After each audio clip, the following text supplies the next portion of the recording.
Bugünkü kutumuzda DS3231 RTC modülü var. RTC modülü yani çok kararlı çalışan bir saat modülüdür arkadaşlar. Bu videoda bu modül üzerinden gerçek zaman bilgisini, tarih, saat, dakika, saniye bilgisini, aynı zamanda sıcaklık bilgisini nasıl alabiliriz? Bu modülü projenizde nasıl kullanabilirsiniz?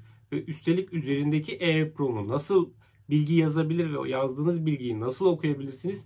Bunlara değineceğiz. Hadi gelin biraz teknik bilgilerden bahsedeyim. Bu modül sayesinde elektriği kesseniz bile zaman bilgisini kaybetmezsiniz arkadaşlar. Tabi arkasındaki pili çıkarmadığınız sürece. Pili çıkarırsanız zaman da bu modül için durmuş olacaktır.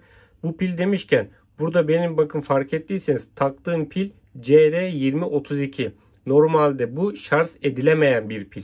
Ama bu modüle şarj edilemeyen bir pil takamayız. Takarsak ne olur? Modül kısa vadede olmasa da uzun vadede bozulacaktır arkadaşlar. Çünkü bu modüle LR2032 yani şarj edilebilir bir pil takmamız gerekiyor.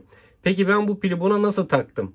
Arkasını çevirdiğimizde bakın şurada Zener diyotun hemen yanında bir direnç var. Daha doğrusu bir direnç yok. Yani ben direnci çıkardım. Ama aslında burada 1 kilo ohmluk bir direnç vardı. Buradaki direnci çıkararak arkadaşlar buraya artık siz şarj edilemeyen bir pil takabilirsiniz. Bu konuya değindikten sonra bakın burada RTC entegresinin altında bir EEPROM var. Bu EEPROM'u da kullanıp zaman bilgisini veya projenizde başka bilgileri bu EEPROM'a yazabilirsiniz. Bu da yanlış hatırlamıyorsam 4 KB'lık bir hafızaya sahip. Unutmayın arkadaşlar, EEPROM'lar 100.000 kez yazma ömrüne sahiptir. 100.000'den sonra o adrese artık daha bir veri yazamazsınız. Başka adrese geçmeniz gerekiyor. Burada bir adet power ışığımız var arkadaşlar. Aynı zamanda bu modülümüz Arduino'muzla veya işlemcimizle IKRC haberleşmesiyle yani SDA ve SCL pinleriyle haberleşiyor. Ve aynı zamanda buradaki EEPROM da arkadaşlar IKRC haberleşmesiyle işlemcimizde haberleşiyor. Ben bunu niye ters tutuyorum? Evet. Burada 32 kHz'lik bir çıkışımız var arkadaşlar. Bazı mikro denetleyiciler veya zamanlama uygulamaları için hassas frekans saati olarak kullanılabilir bu çıkış. Ama genelde projelerde kullanılmıyor. Onun hemen bir altında da SQW ile etiketlenen bir pinimiz var. Bu pin programlanabilir bir kare dalga çıkışı veriyor. Yani siz bu modülün üzerine 2 adet bir alarm ekleyebiliyorsunuz ve bu alarm zamanı geldiğinde SQW pininden arkadaşlar bir kare dalga çıkışı veriyor. Bir tetikleme yapıyor yani. Siz de buradaki tetiği işlemciniz ile alıp herhangi bir işlemi, senaryoyu yürütebilirsiniz. Yani buradaki pinden programlanabilir bir çıkış alabiliyorsunuz. Bu da aklınızda bulunsun. Burada anlatacaklarımız bu kadar. Fazla bir şey yok. Bu arada bu RTC modülün üzerinde bir adet de sıcaklık sensörü var. Bu sensörü aslında biz ortamın sıcaklığını ölçebilelim diye değil, sıcaklık verisini de dikkate alarak daha da hassas bir zaman bilgisi bize sunabilmek için arkadaşlar buraya konmuş. Ama bu sensörden faydalanarak biz de ortamın sıcaklığını alabiliriz. Projemizde birazdan bunu da göstereceğim. Örnek olması açısından ben bu şekilde bir devre kurdum. Birazdan bu devrenin şeması ekranda çıkar arkadaşlar. Öncelikle ben modülümü şöyle bir yerleştireyim. GND, VCC, evet. Şu butonları ilk etapta görmeyin. Şu kısma baktığımızda tarih, saat ve sıcaklık verisini alacağız arkadaşlar. İlk örneğimizde, ikinci örneğimizde ise buradaki butonlar sayesinde birinci butonla bastığımızda o anki saniye bilgisini EEPROM'a kaydedeceğiz. İkinci butona bastığımızda da EEPROM'a kaydettiğimiz saniye bilgisini okuyacağız. Çalışmamız bu şekilde olacak. Hadi gelin şimdi kod kısmına geçelim. İlk örneğimizde arkadaşlar zaman bilgisini ve sıcaklık bilgisini alacağız. Öncelikle kodumuza kütüphanemizi dahil ederek başlıyoruz.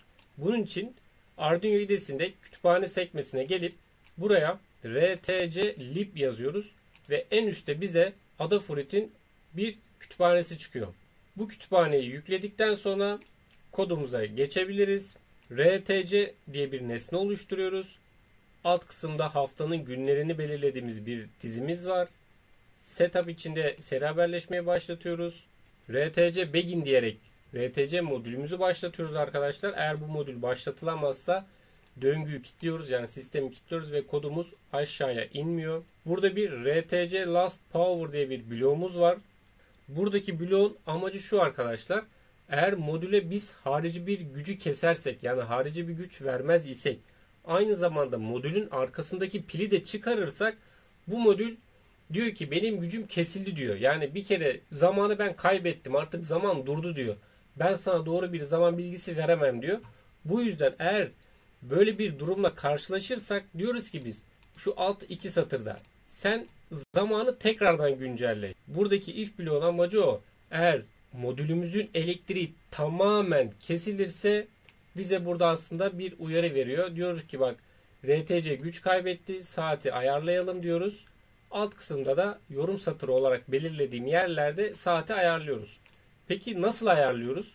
Bu RTC modülün iki çeşit saat ayarlama tekniği var arkadaşlar. Bakın şu alt kısımda göstereyim. Zaten buraya yorum satırı olarak da yazmışım. 31. satırımızda bu kodu her derlediğimizde otomatik saat ayarlanıyor. 32. satırda da tahmin edeceğiniz üzere manuel olarak saat ayarlıyoruz arkadaşlar. İşte 2025 6. ayın 2. günü falan diye. Mesela ben şunu göstereyim. Burayı yorum satırından çıkartıyoruz. Ben bu modülü aldım. İlk kez saat belirleyeceğim.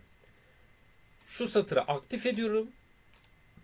Geliyorum, burada board'umu ve portumu seçiyorum. Daha sonra kodumu yüklüyorum arkadaşlar. Evet, kod yüklemesi bitti. Artık bu modülümüzün saati ayarlanmış oluyor. Burayı tekrardan yorum satırı yapıp bir kere daha kod yüklememiz gerekiyor. Niye? Eğer biz burayı yorum satırı yapıp tekrardan kodu yüklemez isek, bu Arduino'muz her açıldığında arkadaşlar saati sıfırlamış olacak. Veya biz her program attığımızda saati sıfırlamış olacak. Bu yüzden burayı yorum satırı haline getiriyoruz. Alt kısma gelecek olursak, burada RTC Now diyerek zaman bilgisini alıyoruz. Aldığımız zaman bilgisini Now'un içine kaydediyoruz. Daha sonra işte Now Year diyerek yıl bilgisini buradaki değişkenimize kaydetmişiz. Now Month diyerek ay bilgisini buradaki değişkenimize kaydetmişiz. Aynı şekilde işte Now Day diyerek gün bilgisi, işte saat bilgisi, dakika, saniye ve haftanın günü bilgisini kaydediyoruz. Alt kısımda da arkadaşlar bunları toplayıp tek bir değişkene bir format halinde kaydedip bu formatı da seri ekranda yazdırıyoruz. Bakın ben az önce kodumu yüklemiştim. Bir seri ekranı açıyorum. Bakın bu şekilde tarih bilgisi ve sıcaklık bilgisi bize veriyor. Hatta bir elimi şöyle entegrenin üzerine dokunduracağım. Bir sıcaklık bilgisine bakalım. Evet, sıcaklığın arttığını gözlemleyebiliyorsunuz arkadaşlar. Burada da yine sıcaklık bilgisini aldığımız fonksiyonumuz var. Şu alt kısımda yorum satırı olarak yazdığım yerlerde bizim hazır şablonlarımız arkadaşlar. Yani şuradaki satırlara gerek kalmadan sadece şu komutları yazarak tarih saat bilgisini alabiliriz. Mesela ben şu kısmı bir yorum satırı yapayım.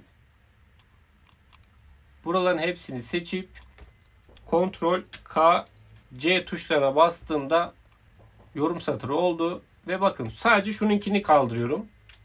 Bunu yorum satırından kaldırdım. Yükledim. Evet, yükleme bitti. Bakın bize tarih saat bilgisini bu şekilde veriyor. Zaten ben şuraya kodun yan kısmına nasıl olarak verdiğini yazdım arkadaşlar. Yani format nasıl olacak yazdım. Veya burayı yorum satırı yapalım. Sadece saat bilgisini almak istiyorum ben. Bu satırı açtım. Tekrar yükledim. Evet, bakın şimdi de zaman bilgisini veriyor bu şekilde. Yani hazır böyle 3 tane formatımız var. Tarih saat veriyor. Sadece tarih bilgisini veriyor.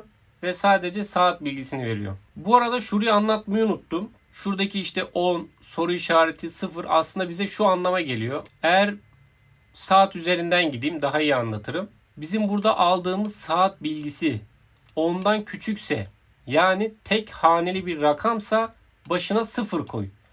Eğer 2 haneli bir rakamsa başına hiçbir şey koymadan bana saat bilgisini ver diyoruz. Yani bundaki amaç şu arkadaşlar. Mesela saat sabah 6, 2 nokta üst üste, işte 6'yı 8 geçsin, saniyede 4 olsun. Bakın böyle bir saat bilgisi aldığımızda okumak zor oluyor. Okunabilirliği az oluyor. Ama biz bunların yanlarına şöyle sıfırları koyduğumuzda daha okunabilirliği yüksek bir zaman bilgisini almış oluruz. Bizim buradaki yaptığımız aslında çalışma o.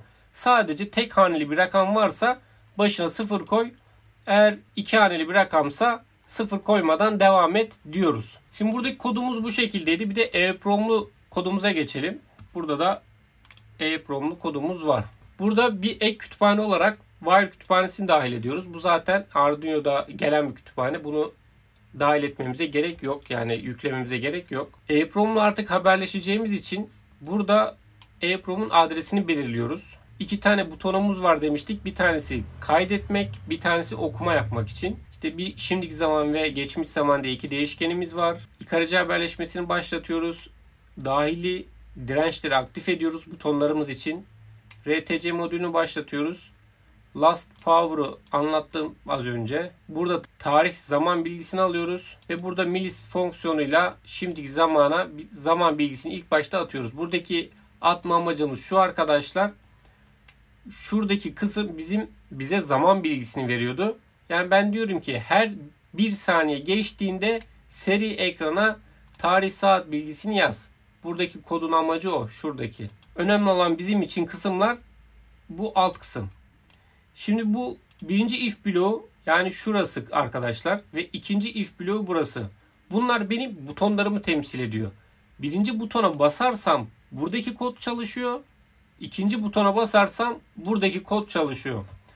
Burada bizim yaptığımız işlem şu aslında. Her butona bastığımızda 2 ayrı fonksiyon çalıştırıyoruz arkadaşlar. Mesela bakın write EEPROM demişim. Birinci butona basarsak aşağıdaki şu fonksiyonumuz çalışıyor. Ne yapmış burada? Bu fonksiyonumuz 2 tane değer alıyor. Neymiş? Mesela bakın, birincisi verinin yazılacağı adres. İkincisi verinin kendisi.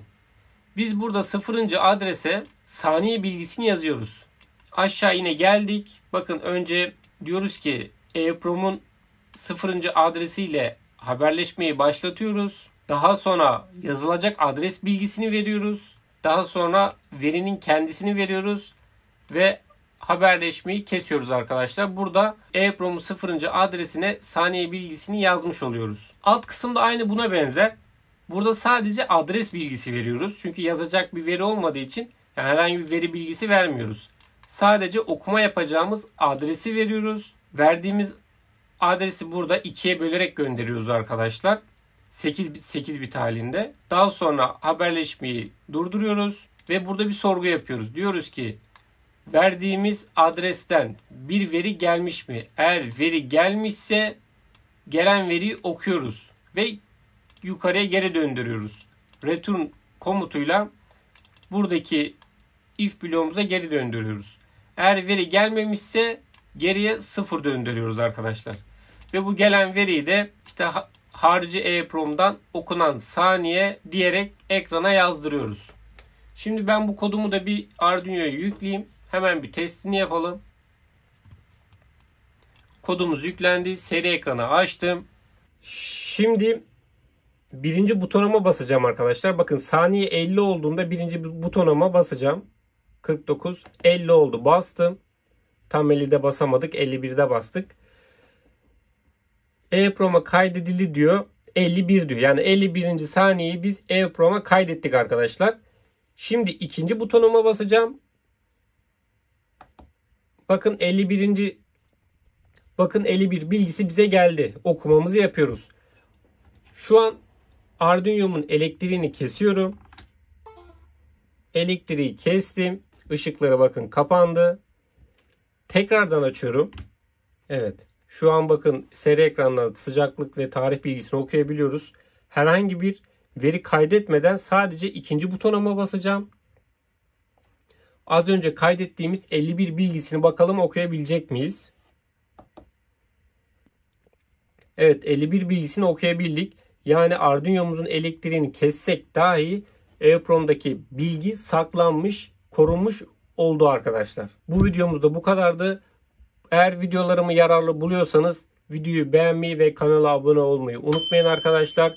Bir sonraki videoda güzel bir proje yapacağız. Bizi takip etmeyi unutmayın. Sonraki videoda buluşmak dileğiyle. Hoşça kalın.